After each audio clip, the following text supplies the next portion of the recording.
And she just took that to a whole new level by launching her own publishing business. Zibby Owens, author, podcast host, and now publisher, joins us now to talk about the venture and preview some books as well. Zibby, I can say I knew you win. Hi, Holly. How are you? I am so excited for you. So tell me about this venture, why you decided to do it, and how you were able to do it.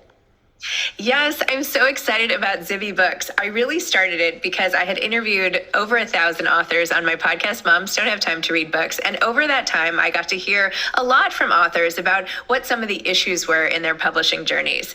And after hearing this for so long, and then I had 4 of my own books come out, I was able to assemble all these different factors and say, well, if I were to start a publishing company from scratch today in 2022, what would that look like? And so I went about restructuring like I was an architect and drawing up a floor plan so that I could really put authors at the center of everything. And how I did it, I originally partnered with Lee Newman, who had started Catapult, another publishing company. So she showed me the ropes, and then I worked with Ann Massetti, who's our amazing publisher and had been working in publishing for 20, 30 years. So at least I had some expert advice in this industry. And I just did it. I took one step at a time, and I've assembled this amazing team, and we're so excited. And our books start coming out in February, and they're so good. We're doing one book a month in fiction and memoir, and I just could not be more excited. I could tell. I could just tell in you and your spirit and your excitement. How do you go about choosing who you publish? Because I know there's so many people that write books out there, and they're like, the hardest thing is actually getting it published. Well, then I'll just self-publish. I mean, it's this whole thing. So how do you go about choosing?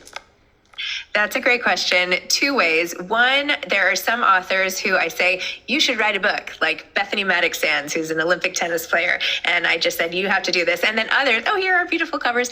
And then others, we got pitched either through people we knew or from agents. And we have a small team, and we all read. And in order for us to acquire a book, everyone on the team has to love it. It can't be like one person is a huge advocate. We all have to be like, this book is amazing. We have to do it. I want to be on your team of people that reads books, and or maybe I want to pitch a book. I don't know. I can't decide. And it's a bucket list of mine to write a book. For anybody that wants to write a book and wants to get something published, what is your advice to them on how to actually get it in print? Oh, so much. One thing I would say is make sure that you're putting your best foot forward when you send a book to an agent or a publisher. Make sure that someone has read that book and it's not just you sitting alone in your bedroom writing a book.